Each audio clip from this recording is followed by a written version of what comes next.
আলাইহিস সালাতু ওয়াস সালাম। ভাই মহতরম দোস্ত বুজুর্গ, আমি আপনাদের সম্মুখে কুরআনুল কারীম থেকে একটা আয়াত তেলাওয়াত করেছি।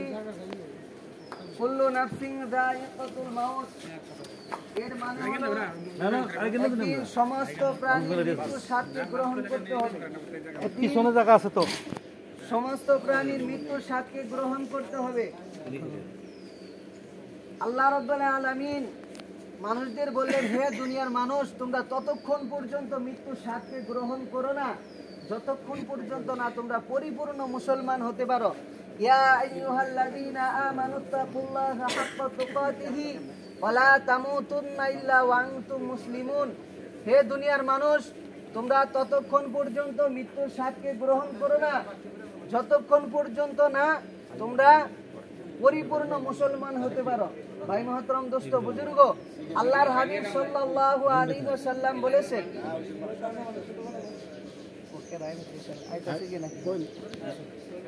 আল্লাহর হাবিব সাল্লাল্লাহু আলাইহি ওয়াসাল্লাম বলেছেন, যখন আদমের সন্তান মৃত্যুবরণ করে তখন সমস্ত নেক আমলের দরজা বন্ধ হয়ে যায়।